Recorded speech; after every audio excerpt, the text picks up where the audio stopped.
Hi, this is Jen Easley with the Ceotha Project. Thank you for being here, and we are talking about stress responses today. So, this is a really foundational place to start when we're talking about mental health and wellness. And it's learning about our inner wiring. So, our inner makeup, it's like lifting up the hood of a car and understanding the engine and what's underneath. I think it's really important for us as human beings to understand what is underneath our hoods, right? What's going on under here, especially when it comes to feeling stressed out, outside stressors affecting us.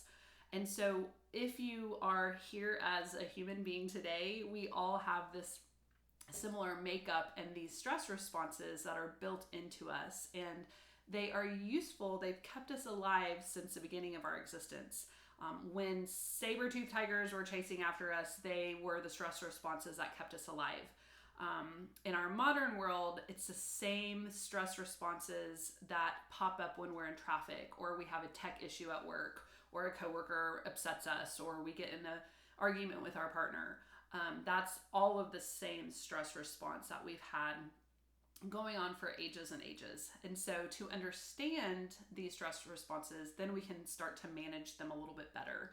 And I like to call these like the foundational, it's like the foundational soil of like, this is where we start with our mental health and wellness, and anything we plant or we put on top of this and we begin to grow from here. This is a really great starting point.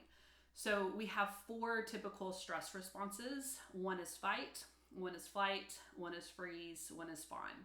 So we'll go deeper into these responses as we move forward with our videos, but we're just kind of mentioning them today to start to get you to understand that these are a part of our everyday makeup.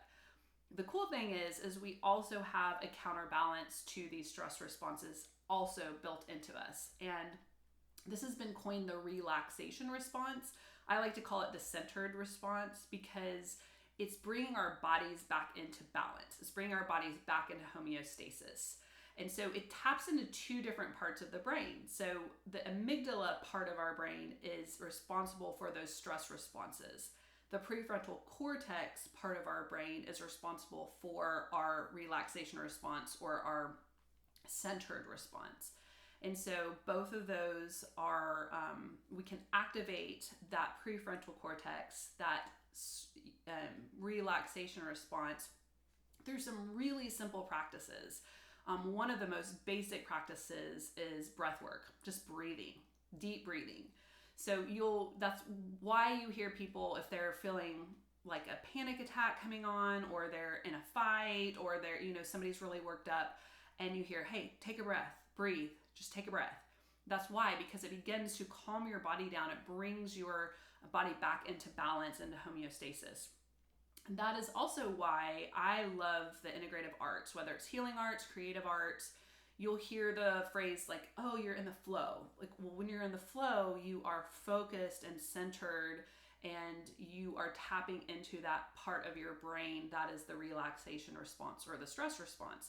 And so that's a really great way to bring yourself back into center, bring yourself back into balance. So I think the goal is we know that many of us might live in a state of stress and anxiety, and our cortisol levels are shooting up and our glands are just overworking. But if we can begin to bring the body back into balance, that helps with so many things. I mean, it helps with health issues. We can go down into deeper research on how stress affects our health. And, my blog on the Ceotha Project is a great place where I like to put more research. So if you're interested in this, if you even want to go deeper on kind of the neuroscience or, just our physiological makeup, like I'll put some things on my blog, through the ceothaproject.com that can explain a little bit more and give you more resources. But for right now, we're just doing a bird's eye view of, we have these stress responses. We also have a relaxation response. And so what are ways, here's the question of the day, what are ways that your stress responses show up for you? So again, fight, flight, freeze, fawn. So fawn's going to be a little bit more of the people pleaser, like you'll kind of succumb to somebody else's interest or what somebody else wants. The freeze, I think, is pretty self-explanatory, especially if you've ever witnessed something really scary or stressful. You might just freeze, and your body just does that.